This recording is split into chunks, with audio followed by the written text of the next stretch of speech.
আসসালামু আলাইকুম প্রিয় শিক্ষার্থীরা, আশা করি তোমরা সবাই ভালো আছো। আজকে এসএসসি ক্যান্ডিডেট 2026 পরীক্ষার্থীর জন্য 80 দিনে তোমাদের গাইডলাইন দেওয়া হবে। তো প্রিয় শিক্ষার্থীরা, তোমাদের আর কিছুদিন পরে 2 থেকে 3 মাস পরে তোমাদের হচ্ছে যে তোমাদের বোর্ড পরীক্ষা। বোর্ড পরীক্ষার জন্য তোমরা কিভাবে প্রিপারেশন নিবে, কিভাবে তোমাদের প্রস্তুতি নিতে হবে, কিভাবে তোমাদের বইগুলো পড়তে হবে, বোর্ড প্রশ্নগুলো পড়তে হবে, কোন টপিকগুলো পড়তে হবে, কিভাবে পড়তে হবে, তোমাদের বইয়ে সবগুলা পড়া লাগে না, ঠিক আছে? তো তোমরা যেহেতু এবার শর্ট সিলেবাসে পরীক্ষা দিবা, তো তোমাদের শর্ট সিলেবাসের উপর ভিত্তি করে তোমাদের প্রশ্নটা কিন্তু একটু জটিল করবে। তো জটিল করতে হলে বইয়ের বিকল্প কোনো কিছু নেই। তোমরা তোমাদের বই, হ্যাঁ, সবচেয়ে বেশি ইম্পর্টেন্ট গুরুত্বপূর্ণ রাখবে তোমাদের কাছে, তোমাদের মেইন বোর্ড বই।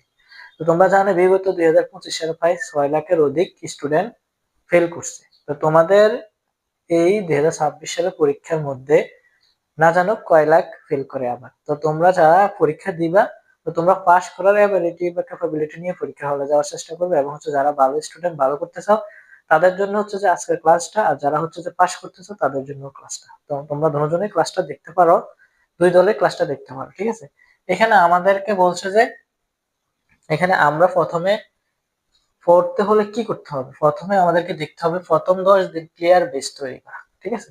ক্লিয়ার বেস তৈরি করা বলতে বোঝানো হয়েছে তোমাদের শর্ট সিলেবাসে কি কি আছে সে সম্পর্কে তোমাকে অবগত হওয়া, তুমি কোন কোন টপিক গুলো ভালোভাবে শিখতে হবে।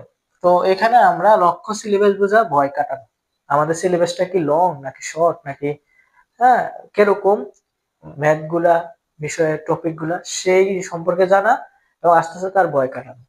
তারপর সব বিষয় পূর্ণাঙ্গ সিলেবাস একবার দেখে নাও। সব বিষয় পূর্ণাঙ্গ সিলেবাস তোমাদের বোর্ড পরীক্ষার জন্য যে টপিক গুলো আছে, যে অধ্যায়গুলো আছে, এই অধ্যায়গুলো একবার দেখে নিবে।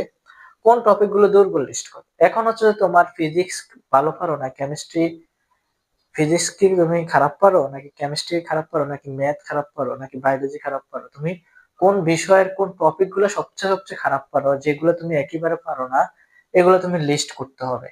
প্রতিদিন 6-7 ঘন্টা পড়তে হবে, যেগুলো তুমি পারো না প্রতিদিন 6 থেকে 7 ঘন্টা প্র্যাকটিস করবা, ঠিক আছে? তো 50 মিনিট পড়বা আর 10 মিনিট হচ্ছে ব্রেক নিবা, বিরতি নিবা। আমাদের ব্রেন সাধারণত হচ্ছে যে 60 মিনিট পর্যন্ত তুমি যদি টানা পড়তে থাকো তাহলে কিন্তু আমাদের ব্রেন ওটা সার্ভ করে না। হ্যাঁ, আমাদের ব্রেন সাধারণত হচ্ছে যে দীর্ঘক্ষণ টানা পড়াশোনা করলে আমাদের ব্রেন ওই সবগুলা পড়া ব্রেন মেমোরিতে সেভ রাখতে পারে না।